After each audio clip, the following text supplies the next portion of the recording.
Good afternoon. We get the carbohydrate coma time slot because this is about, 45 minutes after you just ate, so we'll try and keep you guys awake here. This is probably the most challenging but exciting panel to host because everything about this conference is really a support system to achieve what these people have achieved, right? How many of you are founders? How many of you are not founders? All right. How many of you wish you qualified to sit in their seats right now as someone's successful exit? Exactly. Doesn't matter if you're a founder or not. You all want to be here. So what's going to be a challenge for this panel is they each have their own journey, but we're going to cover some similarities. You're going to find there's some commonalities to it.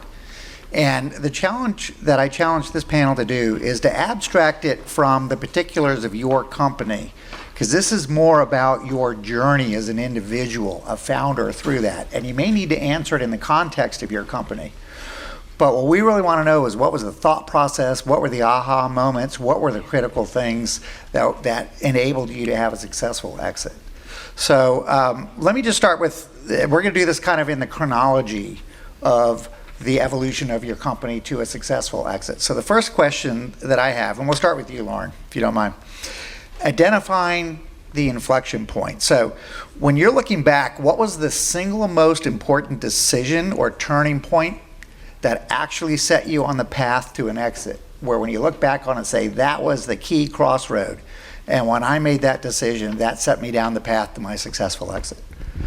So this is a really easy one for me to answer because I was sitting with a mentor and friend of mine. She sits on public company boards just after I became CEO. And she said, you're at an inflection point. And exactly where I was sitting at that moment was the answer to this question for me. So I led the customer side of our business for the first 2 years and then became CEO after we had just completed a really successful pilot with DoorDash, but had no idea both how to build tech that would scale that experience that we created within the DoorDash app. We created a zero waste restaurant delivery experience within the DoorDash app, but it was very hacked together, very much a pilot. So struggling as I became CEO with that and making sure that we worked with more than just DoorDash. I wanted to create basically a neutral network of reusable takeout packaging that lives across all of the delivery apps and across all points of sale systems, so you could receive packaging from our system like anywhere you check out without having to do anything extra to get zero waste packaging. So packaging that can be returned, sanitized in a commercial dishwashing facility, and used again to eliminate the emissions that come with recycling or throwing stuff away. So yeah, I was sitting there trying to figure it out, and honestly, like, we had to spend about a year both.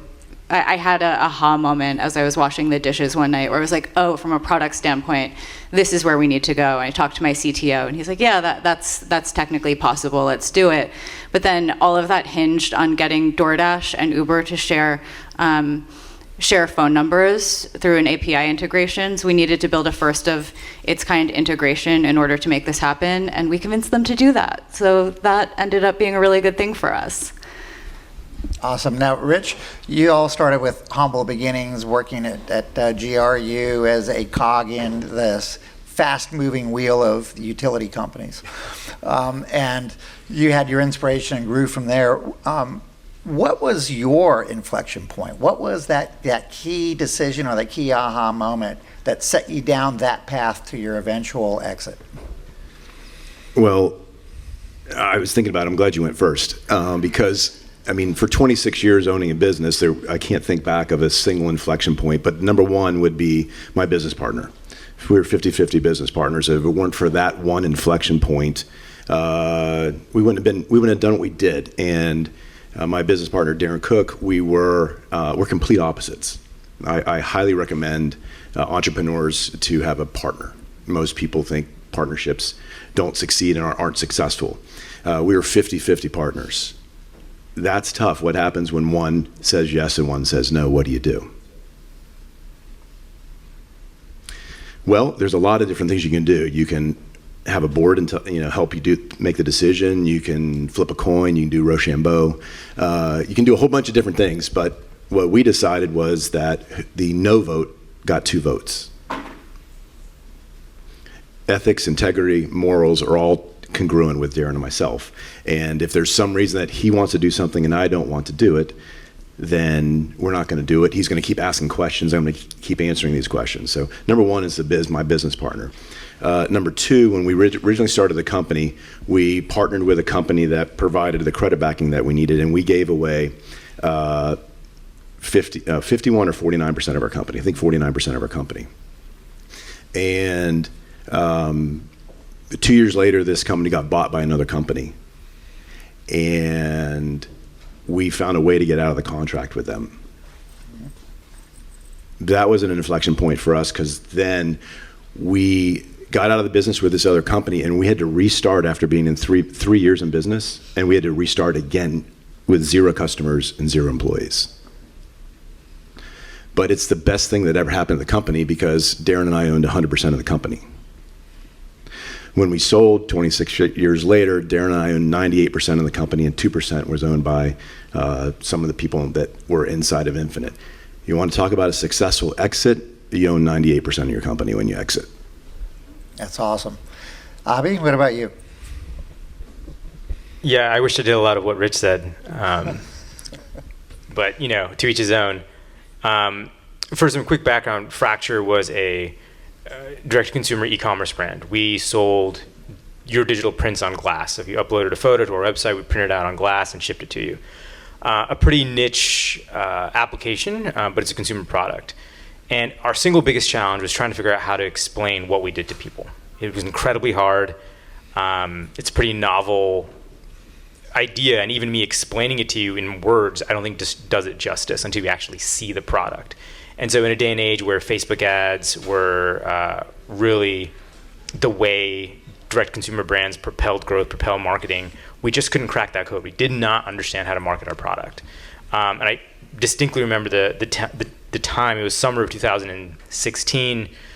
We were not necessarily struggling, but we were plateauing from a growth perspective, and we'd built a factory, had an incredible means of delivering the product, but just could not figure out how to sell the product. And ultimately, it came down to a decision of trusting my people.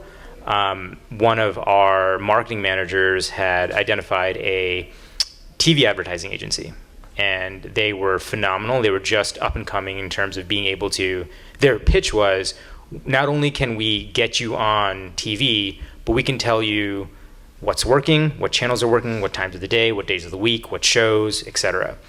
And the acumen that they brought to that meeting, the way they pitched, the confidence of the data, the attribution, and attribution's a gold mine in terms of trying to understand how customers are finding you, when they found you, what channel worked. I walked out of that meeting and I just looked him dead in the eye. I'm like, sign that contract now. Like, I don't even want to, I'm usually very pessimistic about agencies, vendors, partners. And I said, sign them now. They came with integrity. They came with a really thoughtful data-oriented process. And the minute we signed that contract, sales took off. It was that always hungered for, right, hockey stick trajectory that every startup wants to see. Sales started to skyrocket. So sales doubled. And again, we're a consumer brand, right? Nothing really matters more than sales and profitability. It wasn't a SaaS company. It wasn't anything. It was very retro, very simple. We needed to sell the product. We needed to make money doing it. And we were one of the rare startups where linear TV, like cable TV, like Hallmark Channel, Lifetime, those were our bread and butter marketing channels. And that was very rare. And it created a real competitive advantage for us. And it wasn't me. I'm not the one who came up with the idea. I'm not the one who found the agency. It was a marketing manager, and I give him all the credit in the world. And that kind of took us to the next level. So Abhi, I'm going to stay with you. As founders, and all of us have been part of founders and starting up companies, when you conceive your idea and you want to start your company, sometimes you think the value of what you're going to build is X. But it turns out in the marketplace, what they're willing to pay for is Y as opposed to X. So my question to you is, starting with you, Abhi, what made your company valuable at the end of the day in the eyes of the people or how you exited. What made your company value? What was it they were willing to pay for? So for us, it was very straightforward. There wasn't a lot of imagination here. We were following a pretty straightforward playbook. We engaged with a boutique, investment bank to help us go through the process. And at the time of sales, just from some metrics, like we were a $30 million company with like $5 million in EBITDA. That's what they're buying. And they're buying the financial profile, they're buying the margin. What was specifically unique about us was that we were vertically integrated, so we did all of our manufacturing like right down the street. So that was a huge competitive moat that they could literally see and touch and feel. And of course, and that's quality, right? It was quality Sure. through the entire process that. Yeah, absolutely. And I give actually folks like Rich a ton of credit for mentoring myself and others in the community to really invest in quality and the people running the process, et cetera. That was huge. But again, because we were a little unique, we weren't selling software, et cetera. We weren't selling them on potential. This was a private equity firm that was buying us. They're not exactly the most imaginative of creatures. It was a very straightforward playbook, right? And it was like, hey, okay, we see how they fit in our thesis of building a holdco of top-tier, world-class home goods brands. And we think we can grow this company and then obviously exit in the future. So the math around what we were worth, why we were worth that, and ultimately what we brought to the table was pretty clear. So, no disrespect, there are a lot of people and founders that are trying to solve world hunger and super sexy things and build nuclear powered, whatever. You built a solid company and you sold it based off good old solid financial fundamentals. Do you apologize for that, or was that okay? Are you fine with that? Yeah, no one's ever asked me that. I have nothing to apologize for. Exactly. And now, there's no caveats to that. What I will say though is that the mission though, like what I cared about was we help people focus on moments that matter. Mm-hmm. Everyone here has digital photos. I can guarantee you will not look at 99.9999% of them ever, no matter how amazing they are, how touching they are to you. And so, yes, there was a financial outcome there, but we allowed more than 2 million people worldwide to actually look at what they care about on their wall or on their desk. So sure, it's great that we got the financial outcome. I made a lot of people really rich, but for when I went to sleep at night, what I cared about was like I can look at fracture prints on my wall, and in the community and say like I did that. So that's definitely how I think about it. Awesome, Rich. Now, same question for you. What made your company valuable? Well, if you don't have a fracture in your home, you need to go to Fracture and Fracture Print, and you will start putting more of these in your place. It is fantastic. He's exactly right. We have all these on our phone, and we're not looking at them on but the product, what they do is amazing. Is our employees. And I think it's our number one asset on our balance sheet, and the only reason it's not on there as a line item is because the accountants can't figure out how to calculate what it is. But Infinite was where we were because of our team. I mean, we were at one point up to just over 400 people, but Darren and I can't do it anymore. We had amazing people working there. And the other one for our exit was the company that bought us was a competitor in Georgia. And we were, number 4 in Georgia. They also competed in Florida against us, and we had a really good moat in Florida. We were the number 1 provider in Florida. And so this was a strategic acquisition. They came after us during COVID. We weren't looking to sell. And that's what I advise everybody. Just run your business. Don't look to sell. And just focus on that. And if it comes, it comes. When you're looking to sell and running your business that way, it just changes the mentality, the thought, the energy, et cetera. And that was for them. They looked at it and they were going to acquire us and all of a sudden be the largest in the Southeast provider for natural gas. But I'm talking about our people. So the CEO of the company told me after we sold to them, and this is years after we sold to them, he said, Rich, whenever I hear that we lost somebody, my first question is this: was it an Infinite Energy employee? That's amazing. That, and also, one more thing. When we sold during COVID, we made sure of a number of things. We sold in December of 2020. It was a tough job market. and I have 300 employees, and they're going to possibly be all out of work. I didn't want that. We struggled to have a really good, and we focused on having a really good place for people to work. 9 out of 11 years, we were ranked as one of the best large companies to work for in the state of Florida. It was a humbling award to win. So when we sold, we required these things of the company. 1, you hire the majority of our employees. 2, you give them a 3-month notice if you're going to let them go. I think it's easier to find a job if you got a job. 3, you honor our severance package. For every 2 years you work for us, you get a 1 week of severance. And then the last one, Darren and I looked at the company and we decided that we're going to give everybody that worked for us $750 for every year they worked for us. So we had a couple that worked in our call center, worked for us for over 15 years. They got a check for 30 years times $750, and we grossed it up for taxes because we didn't want them to go, I thought it was $750, and taxes come out of that. But, I will tell you, and the other people up here in the panel before, it's their employees. I mean, it is a huge piece, and hire smarter people than you, let them do the work and get out of their way. So one other key nugget and takeaway there is you weren't looking to sell, but your ears were open and you were willing to listen to a conversation. Well, yes, and we had, over the years, 26 years, probably half a dozen companies sniffing, knocking, putting stuff in front of us. The first offer they offered us, the first offer we ever got, we looked at the number and said, we're going to make that next year. Mm-hmm. Thank you, but no thank you. But I will tell you that generally what I have found is the first offer, wait till they go through due diligence and they're going to try to knock you down. They're going to get you excited about that number, and then they're just going to go, oh, we need to decrease from this, decrease from this, decrease from this. Darren and I did something different, which was not taught in business school. We gave them the number. All business will tell you don't give the number because now you've created your ceiling. But we also said not a penny less. And it doesn't matter what you go through your due diligence, we're not changing our number. That's the number, and you can, if it doesn't work, that's fine. So I'm going to ask you, start into the next question, if I may, Lauren. I'm just trying to be efficient here. How much of your exit was deliberate strategy versus market timing? There was definitely a combination of both for us. It felt like a lot of what I set out to accomplish as CEO I had.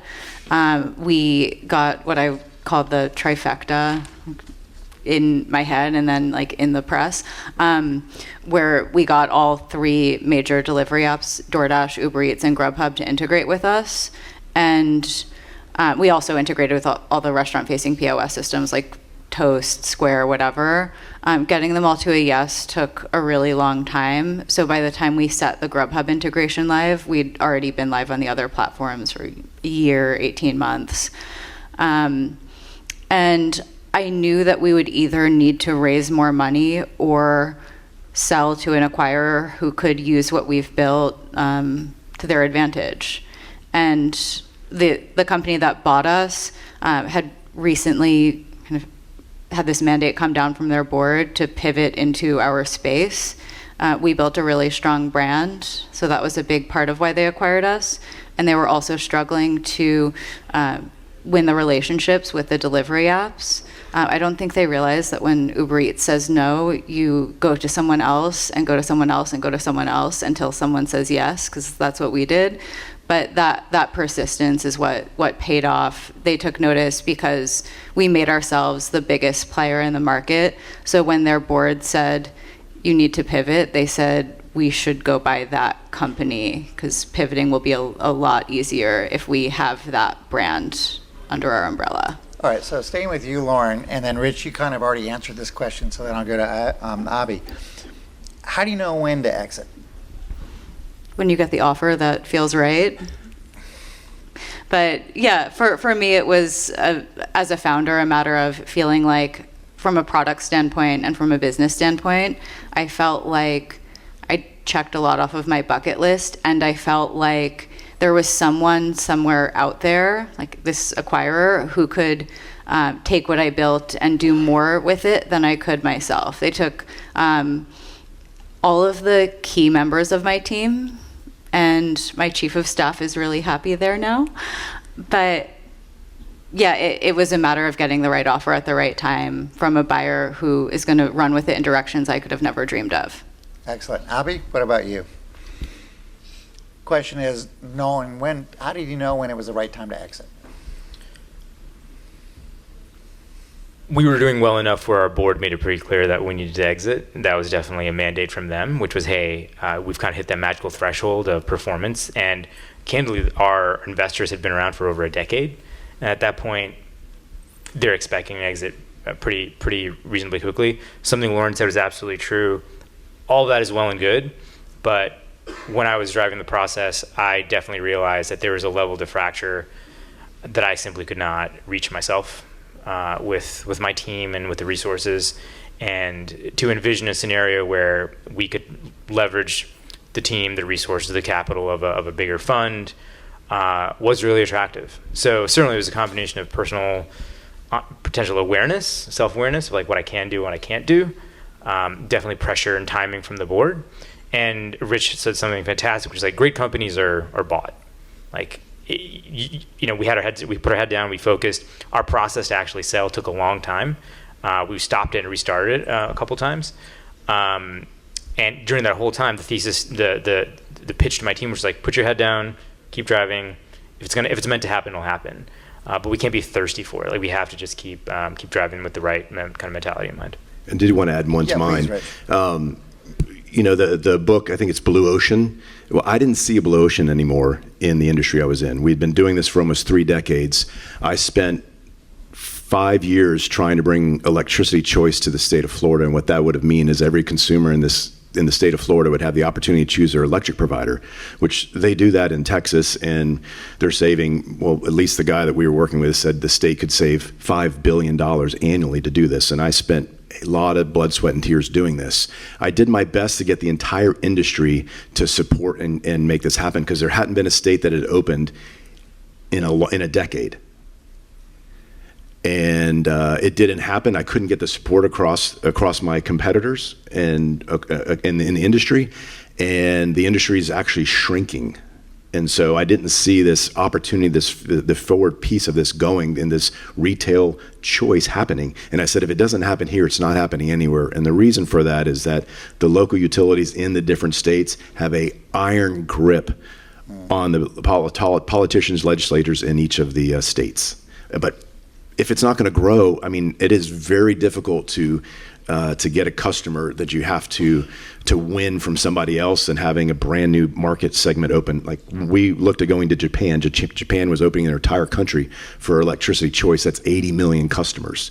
So we spent a lot of time going to Japan, working and trying to find a partner there, and that didn't work. And so, if you keep banging, and it doesn't work, there's a reason for that. Gotcha. All right, we've got 3 questions, so I want to kind of do rapid fire. And Rich, I think you already kind of alluded to this, so I'm going to go to Lauren, and that is, when it came down to closing, what was it that mattered the most to? Was it valuation? Was it the structure, the cultural fit, or something else between you and your acquirer? So I think there were 3 things that really moved us through the acquisition process. I think that there's some commonality between like what I experienced and what almost anyone would experience going through the same. So you need to know who your internal champion is, like, really well. There needs to be someone in the company, or in our case, it was the chief investment officer at the fund that owned most of the company that bought us, who really wanted this to happen. So when things were slow, or when I wanted to push back on something, when I wanted to chat, he was the one that I went to, because he was my ally in this process. And you always need a deal sponsor. The deal sponsor needs to believe in getting the deal done. So often you'll have like someone within the company who's going to be owning like your project once it's part of their organization, and that person needs to feel really good about it. But in our case, we also had this chief investment officer who was my best friend for a few months. Every time things were going a little slow, I was texting him. The other piece is knowing what hills I was willing to die on, and what stuff I was going to let go. Because when you get when you finally get the term sheet and when you finally start getting all of the stuff from lawyers, whatever, there's some stuff that, I didn't like everything in the agreement, especially as it was first drafted. And, I had a great lawyer. He was always the first person I called anytime anything big was happening in the company. And we would talk through, okay, like this thing, maybe we have to take it, but this thing, in my case, just making sure that my non-compete was really specific, because I didn't want to get myself in trouble if I went off and did work in the industry I made a name for myself in. So little things like that, you have to figure out what really matters to me in this deal, what really matters to them, and how do we kind of cave on some terms so that we can each get what we want. And we went through some of that in the fundraising process too. Basically, anytime you are negotiating a term sheet, like, you should know what really matters to you, what matters to them, and figure out something that feels good to everyone. And then the final piece is I controlled the board, and between me and one of my investors, we had enough shares to make whatever decisions we wanted. So having 3 out of 5 board seats was awesome, highly recommend. Like, that's one of the things maybe worth negotiating for. Sorry to the VCs in the room. So, Abhi, I'm going to ask you a question, and then I've got a different question that's a final question for all 3 of you, and maybe one of the most important. So, Abhi, were there any key relationships or partners that made your exit possible?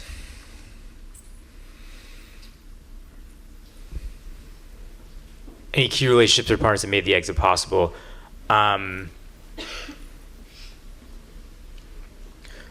No. It was excruciatingly hard. It was herding cats. It was everyone wanted more all the time. Lauren did a phenomenal job summarizing kind of the process, and I do wish I had majority control. I really do. I did not. But you realize that you're not looking for consensus. You're looking for commitment, and what you really need to drive home to everyone was that, like, what is your North Star? And because they're always going to put roadblocks in your way. Well, what if this happens or that happens or this happens? And it is the lawyer's job, it is the legal's job to literally find every possibility of what could go wrong and to really bring that to debate at every discussion. And at some point, I just had to make a series of calls when I was, when I could see the finish line and say, are you going to hold this up? And look at all these people and say, they're not going to get their money because of this. And that was a seminal moment where ultimately I was able to kind of push it across the finish line. Or really drag it across the finish line. But ultimately, I did end up building even better relationships with folks on the board because you have to get their approval and support to push it through. And ultimately, I think it was because they were like, all right, let's just give this poor guy a break. But it ended up working out because they saw the North Star. It was going to be a phenomenal exit. No one is ever going to be 100% happy during a negotiation. They're always going to give something up. But what they gave up was, paled in comparison ultimately to what they got. All right, so quick question, looking for a quick answer because we're out of time. So starting with you, Abhi, and then we'll come down the line. If you could give one piece of advice to a founder who's building toward an exit, what would that be? Think about the piece of advice you would have given yourself when you were founding a company. Yeah, this one's really easy. Rich already said it. Don't try to look for the exit. That's my honest opinion. Build a great company. Great companies are bought, not sold. And the wisdom is there. You have to just focus on building a good company. Rich. That's great because I was thinking I wanted to add this. So mine is this. Before the company is sold, put yourself in a situation so that when the company's sold, the next day you don't have to be there. For me, that was a number one thing for my exit. We sold on a Friday and I never went in the office again. And I have so many friends that have sold companies and are scratching and clawing and crying and unhappy being in, working for the acquirer. Lauren? Yeah, I'm envious. I had to stay for 3 months, and they were maybe not so fun. It was okay. Mine is, even if we're going to take the very good advice not to be looking for an exit, to be building a real company that someone actually wants to buy, because if you're just looking for an exit, you're not going to get very far. You have to focus on hustling and building the company. if you want to eventually exit, which if you take outside capital, you need to eventually want to exit, know all of your acquirers, potential acquirers, make sure they know you. Every single, I would say 9 times out of 10, the company that buys you is one that you have a long-standing relationship with, whether you partner with them or just know each other pretty well from being in the same space. Maybe there's like 1 set of 10, there's some technical people in the room. Maybe you get bought for your tech by some company you've never had a relationship with before. That's pretty rare. I think most of the time, you know each other already and you've known each other for a long time. So from the beginning, make sure you're known in your space. Make sure you personally are liked and respected, and make sure your company is respected. Great advice. Thank you, all of you. Congratulations on your successful exits. Let's give it up for them, folks.